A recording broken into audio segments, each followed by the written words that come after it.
Chalissery government higher secondary school വിദ്യാർത്ഥികൾ എബിതീമിയ പ്രൊജക്ടിന്റെ ഭാഗമായി Chennai IIT സന്ദർശിച്ചു.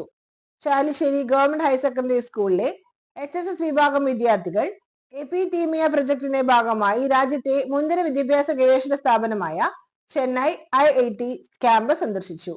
School principal doctor Sajeena Shukkur, അധ്യാപകരായ ഹംസ, രാധിക എന്നിവരുടെ നേതൃത്വത്തിൽ 51ഓളം വിദ്യാർത്ഥികളാണ് 2 ദിവസത്തെ പഠനയാത്രയിൽ പങ്കെടുത്തത്.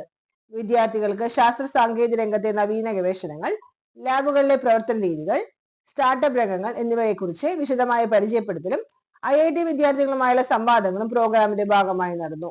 ഉയർന്ന വിദ്യാഭ്യാസ സാധ്യതകളെ കുറിച്ചുള്ള ബോധവൽക്കരണ ക്ലാസും ഉണ്ടായി. ഇൻക്യുബേഷൻ സെന്ററായ CFI, ഹെറിറ്റേജ് സെന്റർ, രസതന്ത്ര വിഭാഗം എന്നിവ സന്ദർശിച്ചു. Differential scanning calorimeter, ഇൻഡക്റ്റീവ്ലി coupled plasma optical emission spectrometer, confocal Raman microscope എന്നിവയുടെ പ്രവർത്തനങ്ങൾ കണ്ടു മനസ്സിലാക്കി. NMR ടെക്നീഷ്യൻ ഭാസ്കർ, ഗവേഷക വിദ്യാർത്ഥി S നൂർജി, സുന്ദർ, ഉഷ, മമത എന്നിവർ വിദ്യാർത്ഥികളെ നയിച്ചു. എബിതിമിയ പ്രോജക്ടിന്റെ ഭാഗമായി കഴിഞ്ഞ മാസങ്ങളിൽ വിദ്യാർത്ഥികൾ ഫാം, കേരള ഹൈക്കോടതി എന്നിവ സന്ദർശിച്ചിരുന്നു.